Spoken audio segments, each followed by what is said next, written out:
Hi, I'm Rob Levin, publisher of the New York Enterprise Report, and I'd like to welcome you to Drinks with Rob, where I get to do two things that I really love to do. One is to sit down with a fantastic entrepreneur, and the other is to have a drink. To that end, I'd like to welcome Chason Hecht, our guest, Chason Hecht from Retensa. First, let's do what we need to do here. Cheers. Cheers. Chason, tell us a little bit about Retensa.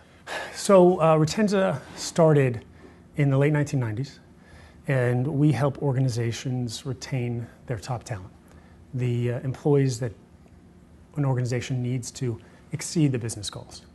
And retention happens every day at an organization.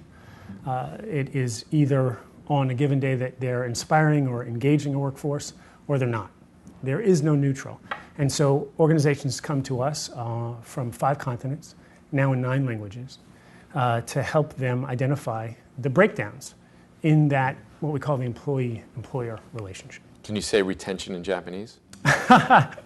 I'm working on that. Right. That's good. Get back to us on that. I will get back to it. Yeah. So it's interesting. In Spanish, though, I can have a pretty fluent conversation. So retener. Let's do the rest of this interview in English. Though. Okay. I think that's a good idea. You know, I'm going to have another drink, actually. I encourage you to have another one. So it's interesting. You said you've been doing this since the late 90s. Yeah.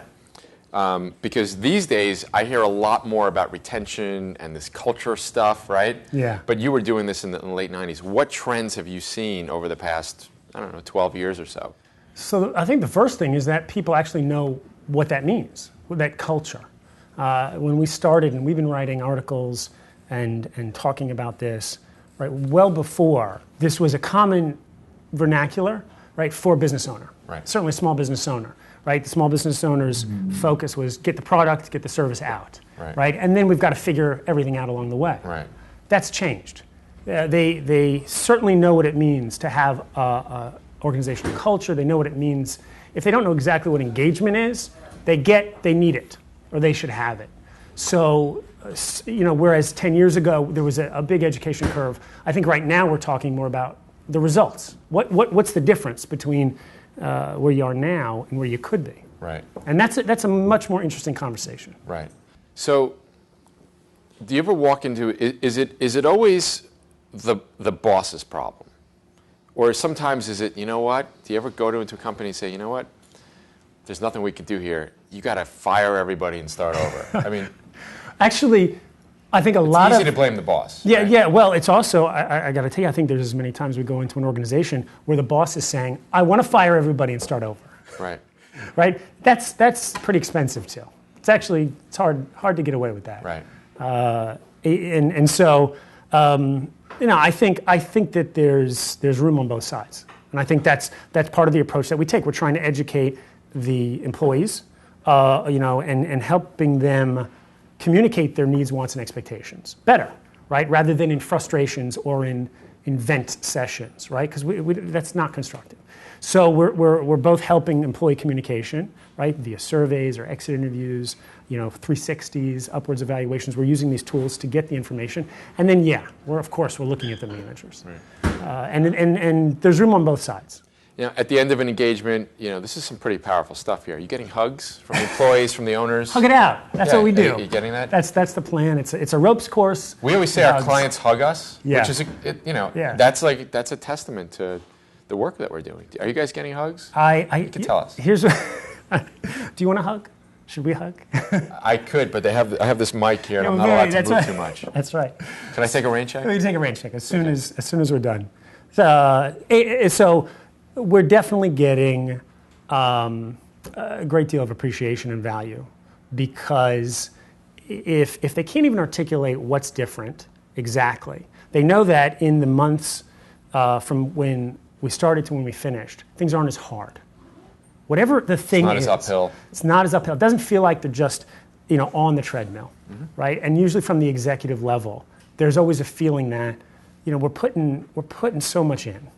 Right, we're investing, we're spending, and it's a lot of time and energy and effort, and either we really don't know what we're getting back, or it just doesn't feel like it's as much as we're putting in. Right. And that changes, right? Even if they don't know exactly what that difference is, there is definitely a noticeable difference, and that's for us. I think that's most exciting because I can see a business owner who was spending 80 hours a week, right, and maybe we've taken them down just a few hours, right? Maybe they're seeing their kids just for a couple more minutes a day.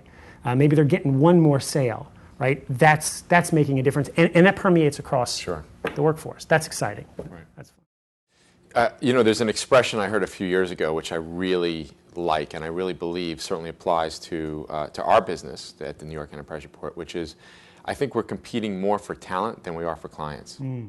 How do you respond to that? What are you seeing in the market? Yeah, absolutely. You lose one client, you've lost one client. You lose one great employee, how many clients can they take with you?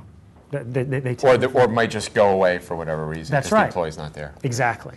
And so there's a one-to-one relationship with clients. There's a one-to-many relationship with employees. And the reality is, the company with the best talent wins. Right.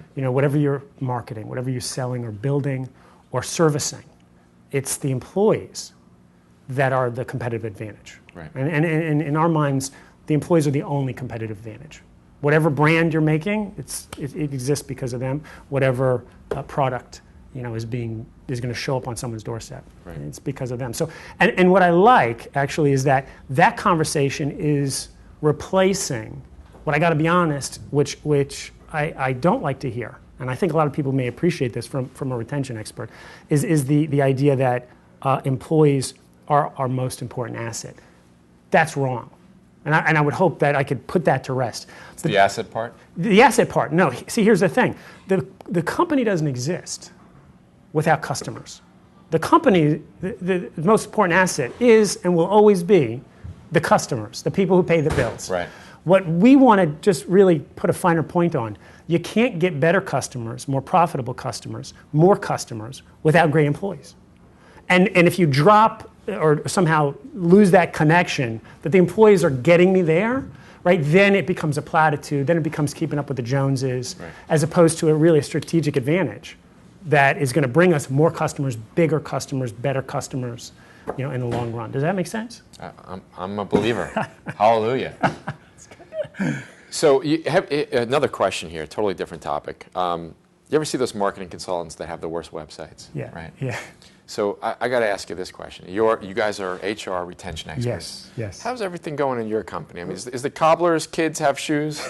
Yeah. That's a great question. So we know that there's a finite period of what we call the employee life cycle, that they're in the organization. Mm-hmm. And our employees are going to watch this, right? They're going to keep me honest, and they do. The reality is that our staff and our team is more, I've often said to them, is more Retensa than I am, right? And in that they know that we've only got people for so long. For as much as we're contributing and providing value in their lives, that's as long as they can stay with us. Because we're not GE, right? We're not Deloitte, right? There's only so far you can go. And so for as long as we can provide value, I want you to be here. The moment that you feel at my company that you're not getting ROI for your time, then that's okay. You can go, right? And I'm okay with that. We'll all be friends. And we'll all be friends. We could be adult and mature because at the end of the day, I think we've won in our vision, right? Which our vision is creating workplaces where employees are engaged by what they do and inspired by who they work for. And if people leave our organization having been engaged and inspired and they take that possibility to other companies, we're winning because they're going to do it there, and that's okay. Now that said, we got pretty good tenure. People like being here. People have the freedom. They've got a lot of trust from me, and I got to tell you, it feels like family. The people that I work with. Retensa is a Retensa client as well. Yes, and a New York Enterprise avid readers. You wouldn't be here without that. So.